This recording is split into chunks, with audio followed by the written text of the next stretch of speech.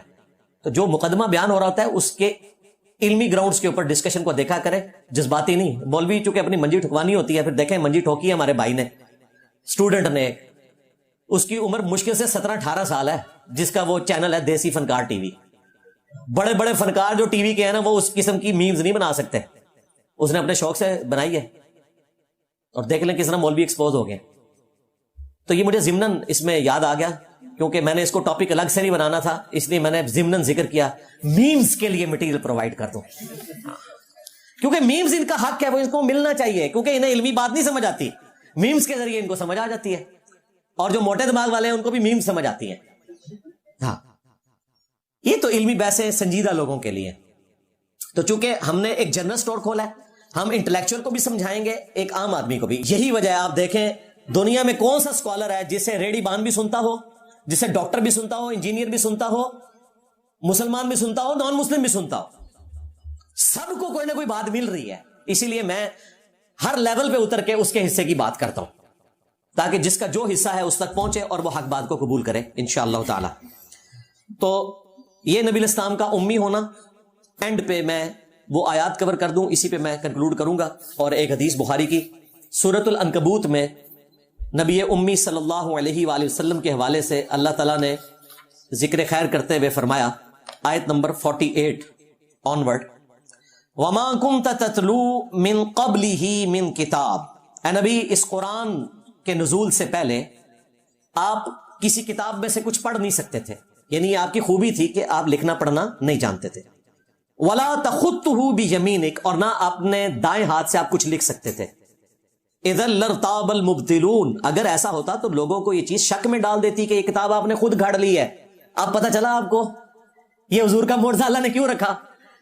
اب سب کو پتا ہے کہ لکھنا پڑھنا نہیں آتا, تو کتاب کہاں سے آ گئی.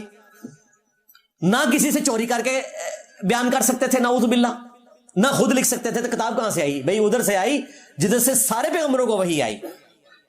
تو اللہ تعالیٰ فرما رہا ہے یہ وجہ تھی ہم نے آپ کو لکھنا پڑھنا نہیں سکھایا, ورنہ لوگوں کو شک میں یہ بات مبتلا کر دیتی. بل ہوا آیات بینات, بلکہ وہ تو اللہ کی روشن آیات ہیں. فی صدور الذین اوتوا العلم, ان لوگوں کے سینوں میں جن کو علم دیا گیا. وما یجحد بآیاتنا الا الظالمون, اور ہماری آیات میں تو جھگڑا نہیں کرتے مگر جو ظلم پہ اترے ہوئے ہیں. وقالوا لولا انزل علیہ آیات من ربہ, اور یہ کافر کہتے ہیں اس نبی کو اللہ نے کوئی معجزہ کیوں نہیں دیا. یہ وہ آیات ہیں جہاں اللہ نے ڈکلیئر کیا کہ معجزہ ایک ہی ہے. یہ باقی معجزات آپ کے ہیں بخاری مسلم میں, دعوی نبوت کے نہیں ہے. دعوی نبوت کا ایک معجزہ ہے تاکہ قیامت تک کے لیے وہ باقی رہے, کیونکہ آپ خاتم النبیین ہیں, تو آپ کا معجزہ بھی قیامت تک کے لیے باقی رہنا چاہیے. قل انما الآیات عند اللہ, اے نبی تم کہہ دو کہ معجزات تو اللہ کے پاس ہیں. وانما انا نذیر مبین, اور میں تو اس کے سوا کچھ نہیں کہ ڈر سنانے والا ہوں. اولم یکفہم, کیا ان کے لیے یہ چیز کافی نہیں ہے. انا انزلنا علیک الکتاب یتلی علیہم, کہ بے شک ہم نے پیغمبر صلی اللہ علیہ وآلہ وسلم کے ذریعے ان کے اوپر کتاب نازل کی ہے جو ان پر تلاوت کی جاتی ہے. ان فی ذلک لرحمۃ وذکری لقوم یؤمنون, بے شک اس کتاب میں رحمت ہے اور نصیحت ہے ان لوگوں کے لیے جو بات ماننا چاہیں, ایمان لانا چاہیں. تو اللہ تعالیٰ نے کہا کہ اس نبی کا واحد معجزہ قرآن ہے. یہ قرآن میں بھی ذکر آ گیا اور پہلے بھی میں ذکر کر چکا. اسی کانٹیکسٹ میں بخاری میں ایک حدیث ہے, جب سہیل ابن عمرو کے ساتھ صلح حدیبیہ کا معاہدہ لکھا جا رہا تھا تو لکھا گیا محمد رسول اللہ کا معاہدہ مشرکین عرب کے سردار سہیل ابن عمرو کے ساتھ. تو سہیل ابن عمرو نے کہا کہ میں تو آپ کو اللہ کا پیغمبر نہیں مانتا, ہمارا تو آپ سے جھگڑا ہی ہے. یہاں لکھے محمد بن عبداللہ. خیر بعد میں سہیل ابن عمرو بھی مسلمان ہوئے اور جنگ یرموک میں جا کے شہید بھی ہوئے. ابو جندل کے والد اس وقت وہ اڑ گئے اور انہوں نے کہا میں تو آپ کو اللہ کا پیغمبر نہیں مانتا. تو آپ نے فرمایا ٹھیک ہے، اللہ کو تو پتا ہے میں اس کا پیغمبر ہوں، لکھ دو محمد بن عبداللہ۔ حضرت علی آپ کے کاتب تھے، نبی علیہ السلام نے کہا علی اس کو مٹاؤ اور لکھو محمد بن عبداللہ۔ ان کا یا رسول اللہ میں آپ کا نام نہیں مٹاؤں گا، یعنی آپ علیہ السلام سے محبت کا اظہار کہ میں آپ کے نام کے اوپر کیسے لکیر پھیروں۔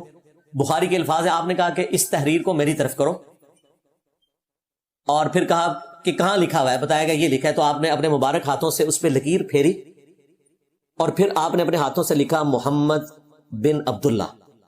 اور راوی حدیث کے الفاظ ہیں کہ آپ کی ہینڈ رائٹنگ اتنی خوبصورت نہیں تھی کیونکہ آپ لکھنا پڑھنا نہیں جانتے تھے، تو جس نے کبھی لکھا پڑھا نہ ہو تو وہ کبھی اگر زندگی میں ایک دفعہ لکھ رہا ہے تو ظاہر ہے وہ، اور یہ آپ کا معجزہ تھا، ورنہ اگر آپ اس وقت اچھی خطاطی کرتے لوگوں نے کہنا تھا۔ آپ کو پتا ہے یہ حدیث بخاری کی 4251 اس بات کے اوپر ثبوت ہے کہ ان لوگوں کا موقف مضبوط ہے جو یہ کہتے ہیں کہ قرآن کے نزول کے بعد نبی علیہ السلام اتنا لکھ پڑھ سکتے تھے کہ آپ قرآن کی وحی کو ویریفائی کر سکیں، معجزانہ طور پر اللہ نے سکھا دیا تھا، لیکن اس میں مہارت پھر بھی نہیں دی تھی، لہذا دوسرے لوگوں کا موقف بھی اپنی جگہ درست ہے۔ یہ حدیث میں نے آپ کو اس لیے بیان کی کہ آپ کو پتا چل جائے کہ نبی علیہ السلام ویریفائی کرتے تھے وحی کو۔ یہ نہیں ہو سکتا تھا کہ کوئی بندہ اپنی مطلب سے کوئی لکھ دے اور نبی علیہ السلام لکھنا پڑھنا نہیں جانتے تو وہ جو مرضی لکھ دے، نہیں، پھر ایک بندہ تو ہوتا ہی نہیں تھا، آپ کہتے تھے جو لکھا ہے وہ پڑھو، آپ سنتے تھے اور کریکشن کرواتے تھے، اور اگر کسی نے ہینکی پھینکی ماری اس کے ساتھ جو اشر ہوا وہ بخاری مسلم میں حدیث ہے مشہور۔ ایک کاتب وحی تھا، اس نے سورۃ البقرہ سورہ آل عمران حضور سے خود پڑھی، بعد میں مرتد ہو گیا، کرسچن ہو گیا، اور اس نے کہا کہ نبی کو تو کچھ نہیں آتا، جو میں لکھ دیتا ہوں وہی ہوتی ہے، نعوذ باللہ۔ اب اللہ کا کرنا ہوا، مر گیا، دفنایا گیا، زمین نے قبول نہیں کیا، لاش کو باہر پھینک دیا۔ لوگوں نے کہا کہ محمد اور اس کے ساتھیوں کا کام ہے، نعوذ باللہ۔ اسے دور جا کے دفنایا، گہری قبر کھود کے، اگلے دن پھر لاش باہر، تیسرے دن اتنی گہری قبر کھودی کہ پانی نکل آئے، پھر لاش باہر، اور لوگوں نے وہاں پہ پہرا دیا، انہوں نے آبزرو کیا، انہوں نے کہا اس کو زمین اب قبول نہیں کرے گی۔ یہ معجزہ ظاہر ہوا جس نے رسول اللہ کی نبوت کو اس طریقے سے چیلنج کیا تھا کہ جو میں لکھتا ہوں وہ وہی ہے۔ یہ تقاضا تھا اللہ تعالیٰ کی طرف سے نبوت کی حفاظت کا کہ ایسے شخص کو یہ سزا دی جاتی۔ تو قرآن پاک الحمدللہ محفوظ ہے، اور اللہ کے نبی کا واحد معجزہ جس پہ دعوی نبوت ہے قیامت تک کے لیے ہر ٹیسٹ کے اوپر پورا ہے۔ اس زمانے میں شاعری عروج پہ تھی، شعراء پریشان ہو گئے، آج سائنس اپنے عروج پہ ہے، قرآن کی کوئی ایک آیت بھی ایسی نہیں ہے جو اسٹیبلش سائنٹیفک فیکٹس کے خلاف ہو، تھیوریز اور ہائپوتھیسز کی بات نہیں ہو رہی۔ یہ ایک الگ سے ٹاپک ہے، اس پہ میری کافی ساری ویڈیو۔ تو یہ کہ آپ نے پوری ویڈیو دیکھی، مرزا علی کی ذاتی رائے دیں کہ بھائی اب مرزا علی پولیس کے حوالے ہیں، ٹھیک ہے، اب آپ نے رائے دینی ہے اپنی کہ بھائی کیا مرزا علی کے ساتھ جو ہو رہا ہے ٹھیک ہو رہا ہے یا غلط ہو رہا ہے، اگر تو غلط ہو رہا ہے تو پھر مرزا علی کو کون بچائے گا، مطلب کہ کون اٹھے گا ان کی آواز کہ بھائی ان کو چھوڑو، اور اگر مرزا علی کے ساتھ ٹھیک ہوا ہے تو آپ کے حساب سے کون ہوگا اس چیز کے پیچھے جنہوں نے اس پہ ان پہ کیس کیا اور کھلے عام کہا کہ بھائی ہم اس کو پکڑوانا چاہ رہے ہیں، کیونکہ لوگ تو بڑی کو دیر کوشش کر رہے تھے، ہاتھ اب آئے ہیں، اور یہ نہیں کہ یہ کہیں دور رہتے ہیں، رہتے بھی جہلم کے اندر ہی ہیں، اور ادھر ہی پولیس نے اٹھایا ان کو۔ تو امید کروں ویڈیو پسند آئی کہ اس کو لائک کر دینا، کمنٹ کرنا، چینل کو سبسکرائب ضرور کریں۔ ملتا ہوں آپ کو کے لیے، اللہ حافظ۔